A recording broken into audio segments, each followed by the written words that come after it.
Hey, halo guys, apa kabarnya? Baik-baik saja kan? Dan di episode kali ini saya akan kembali melanjutkan alur cerita film Donghua, Dragon Disciple. Dan untuk mempersingkat waktu, mari kita langsung saja simak keseruan alur cerita filmnya.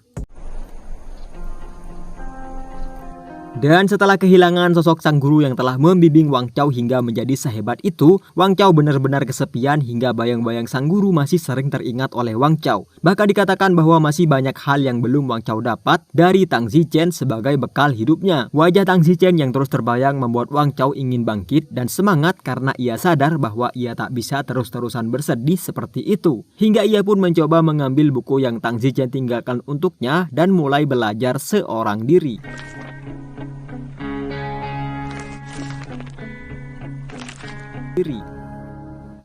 Wang Chao kemudian membeli minuman untuk meredakan hausnya. Hingga tak lama setelahnya, setelah ia keluar, ia melihat beberapa orang sedang memperhatikan Chao Jingjing, yaitu teman sekelasnya sekaligus ia adalah anak dari Kapten Chao yang di episode sebelumnya Kapten Chao menginterogasi dirinya. Dan ternyata Chao Jingjing berusaha diculik oleh orang-orang tersebut dan dimasukkan dalam mobil, dan membuat Wang Chao mengejar mobil itu guna menyelamatkan Chao Jingjing. Dan karena tak ada satupun kendaraan untuknya, Wang Chao pun mengejar mobil itu dengan berlari sekuat tenaganya. Mobil itu melaju cukup cepat dan membuat Wang Chao cukup kesulitan untuk mengejar mobil itu. Wah, 居然在追小车！搞什么？什么时候这么守法？在人家地盘还是守。 Dengan guosu yang ia pelajari, Wang Chao terlihat mampu berlari secepat mobil dan membuat beberapa pengendara mobil keheranan melihat kecepatan Wang Chao. Beberapa saat kemudian malam pun tiba dan Wang Chao masih saja berusaha mengejar mobil itu hingga sampai di suatu tempat. Terlihat tubuh Wang Chao mengeluarkan kepulan asap hangat yang diakibatkan karena cara berlarinya yang secepat kilat. Untuk mengatasi itu, Wang Chao menggunakan suatu teknik dan ajaibnya tiba-tiba ia seperti tak merasakan kelelahan sama sekali. Untuk itu ia pun mencoba mengendap-endap untuk memasuki tempat tersebut, yaitu tempat disekapnya Chao Jingjing. Dengan cukup berhati-hati, Wang Chao pun memasuki tempat itu tanpa disadari oleh para penculik, hingga ia pun bergumam bahwa sepertinya ia punya bakat untuk menjadi maling. Terlihat si penjahat itu tengah membicarakan Kapten Chao dan mereka berusaha menyuap Kapten Chao dengan 100.000 yuan agar Kapten Chao mengembalikan barang yang berharga yang pihak kepolisian telah ambil dari seorang anggota penjahat tersebut. Namun jika Kapten Chao tak mau disuap, maka mereka akan membunuh Chao Jingjing sebagai gantinya. 计策，他身手好，陈武阳也不差，早就想和他比试。如果他有带枪，那不是等于我们就有枪了吗？如果他没带，果然绑票警察女儿。 Singkat cerita, Kapten Chao benar-benar ada di sana seorang diri. Kapten Chao yang merupakan mantan pasukan khusus membuatnya tak gentar sama sekali pada para penjahat, hingga ia tak membawa sebuah senjata pun untuk menghajar para penjahat itu. Terjadi perbincangan di antara mereka, yaitu tentang barang yang Kapten Chao ambil dari penjahat itu. Terlihat mereka meminta kembali barangnya pada Kapten Chao jika Kapten Chao tak mau anaknya terbunuh sia-sia. Si pemimpin penjahat berusaha bernegosiasi, namun Kapten Chao adalah polisi yang baik dan tak akan menerima tawaran itu. Apalagi ia adalah seorang mantan pasukan khusus. Untuk itu Kapten Chao pun memilih duel untuk menyelesaikan masalah tersebut meski menghadapi beberapa orang sekaligus.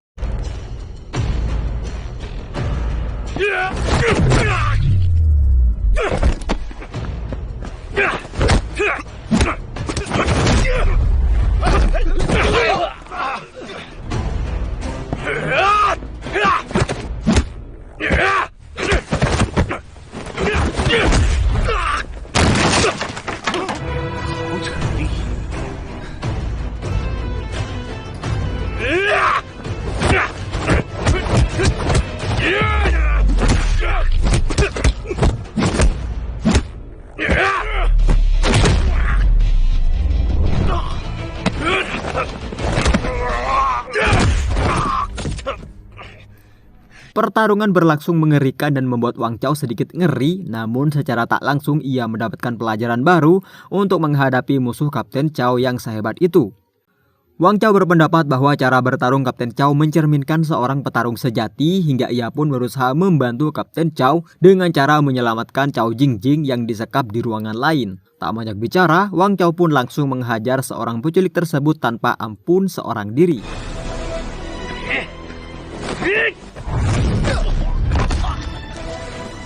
Wang Chao lalu melepaskan ikatan Cao Jingjing dan melihat koper yang berisikan uang untuk ia amankan. Kapten Chao ternyata juga tiba di ruangan itu setelah menghajar sekelompok orang tadi. Meski penuh luka dan memar, Kapten Chao ternyata masih bisa bertahan sampai sejauh ini. Wang Chao pun kemudian menjelaskan bahwa ia telah mengikuti para penjahat sampai di tempat tersebut untuk menyelamatkan Cao Jingjing. Meski terlihat heroik, namun tetap saja Kapten Chao memperingati Wang Chao untuk menelpon polisi jika terjadi hal genting seperti itu lagi.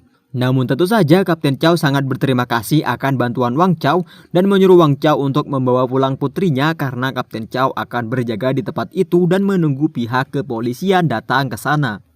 你爸要留在现场，咱们先走吧，我送你回家。哎，别看，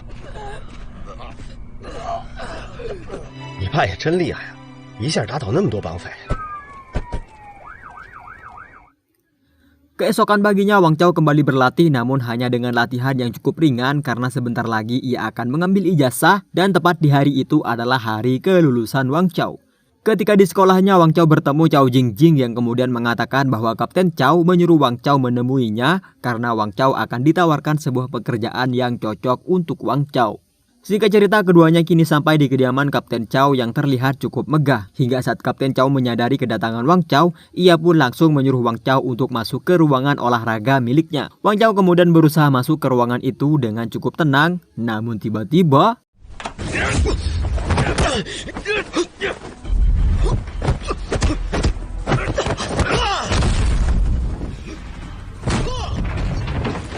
ya, sedikit terjadi pengujian ilmu bela diri hingga pintu ruang olahraga terlepas akibat serangan Wang Chao. Kapten Chao cukup heran melihat Wang Chao si pengecut yang kini ternyata sudah sangat hebat hingga ia pun memuji kemajuan Wang Chao. Namun ternyata semua pertarungan tadi belum cukup dan Kapten Chao menyuruh putrinya untuk kembali ke kamarnya dan ia akan kembali bertarung bersama Wang Chao di ruangan tersebut.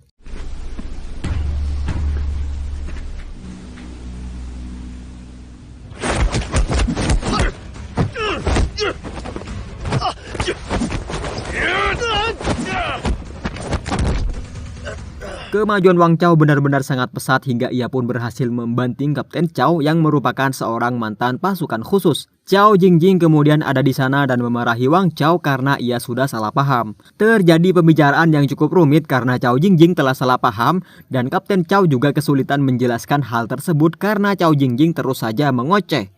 Hingga saat hidung Kapten Chao berdarah, Cao Jingjing langsung mengobati Kapten Chao meski dengan mimik wajah yang terlihat kesal pada Wang Chao. Lagi dan lagi Kapten Chao kemudian memuji-muji Wang Chao akan kehebatannya kali ini. Dan ia berpesan agar Wang Chao melestarikan seni bela diri tersebut sebagai warisan leluhur. Dan sebagai seorang polisi, Kapten Chao berpesan agar Wang Chao menggunakan bela dirinya di jalan yang benar. Karena jika sampai melukai warga sipil, maka Wang Chao akan berurusan dengan pihak kepolisian. Wang Chao mengiyakan peringatan Kapten Chao dan ia meminta petunjuk karena saat ini ia tidak meneruskan pendidikan ke perguruan tinggi karena faktor ekonomi. Maka untuk itu Kapten Chao pun akan membawa Wang Chao ke suatu tempat dan akan memberikannya pekerjaan yang cukup layak bagi Wang Chao. 有机会报考警校、军校，那是最好不过。你要想有所作为，就要看自己的努力了。 Di sebuah bar terjadi pertikaian antara pengunjung dengan pengunjung yang lain hingga seorang pria bernama Zhao Xinglong berusaha melerai keduanya. Zhao Xinglong merupakan seorang mahasiswa yang bekerja di sana karena ia sedang mengikuti program studi kerja, namun terlihat ia sudah mempunyai ilmu bela diri yang cukup mumpuni. Salah satu dari seorang penjahat itu kemudian akan menghajar Zhao Xinglong. Namun sepertinya Zhao Xinglong tak terima akan hal tersebut dan berusaha menyerang orang itu karena dia sudah kehabisan kesabaran.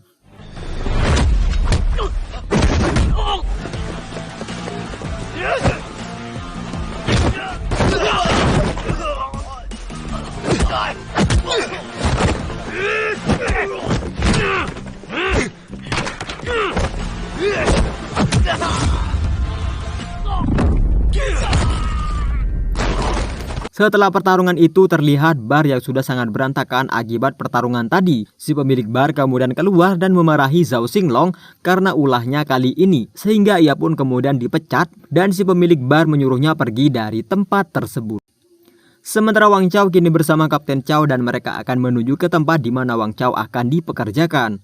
Dengan menaiki mobil, keduanya pun berangkat dan terlihat Wang Chao cukup merasa asing dan perasaan yang tak biasa karena baru kali ini ia menaiki sebuah mobil. Dan ternyata keduanya menuju ke tempat atau apartemen aliansi Taekwondo di kota Manceng. Saat sampai, keduanya pun langsung masuk ke dalam untuk memperkenalkan Wang Chao pada orang yang akan mengujinya sebelum Wang Chao bekerja. Di dalam gedung itu terlihat banyak orang yang berlatih Taekwondo dan di tiap tingkat gedung itu terdapat orang-orang yang berlatih yang tentunya dengan sabuk yang berbeda-beda. Semakin ke atas gedung maka tingkatan seorang ahli Taekwondo juga semakin tinggi. Keduanya kemudian menaiki lift dan Kapten Chao mengatakan untuk berlatih di tempat itu membutuhkan biaya yang cukup banyak. Hingga tak lama setelahnya mereka disambut oleh seorang wanita dan Kapten Chao mengatakan ia berniat mendatangi Ketua Li. Wang Chao cukup penasaran pekerjaan seperti apa yang akan diberikan padanya. Dan Kapten Chao mengatakan bahwa Wang Chao akan dipekerjakan sebagai pelatih penjaga tertinggi yang akan mengetuai seisi gedung tersebut. Namun resikonya Wang Chao harus menghadapi setiap orang yang akan berusaha menentang dirinya dalam pertarungan ketika ia sudah dilantik nantinya. Akan tetapi dengan bayaran yang cukup tinggi, maka menurut Kapten Chao itu adalah jumlah yang sepadan. Saat sampai di depan ruangan Ketua Li, keduanya disambut oleh seorang ahli Taekwondo bernama Li Feng, yang sepertinya orang tersebut tak suka akan Wang Chao yang berusaha melamar pekerjaan di sana. Namun sebelum masuk, Ketua Li berpesan agar Li Feng mempersiapkan arena pertarungan karena nantinya Wang Chao akan bertarung menghadapi beberapa ahli Taekwondo bersabuk hitam sebagai syarat untuk diterima kerja di sana. Saat keduanya masuk, Kapten Chao langsung berpamitan pada Ketua Li karena ada urusan yang belum ia selesaikan. Dan Kapten Chao menyerahkan semuanya pada Wang Chao karena ia sangat optimis akan kemampuan Wang Chao.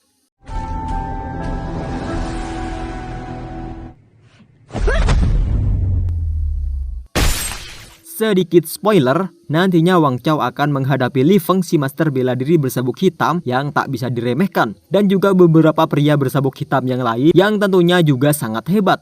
Wang Chao yang baru saja menguasai Guoshu akankah mampu menghadapi para master yang sudah lama memiliki sabuk hitam? Maka untuk itu tekan tombol subscribe di bawah agar kita bisa sama-sama menyimak hal seru apa lagi yang akan dihadirkan. Seperti biasa, terima kasih dan juga matur sakalangkong.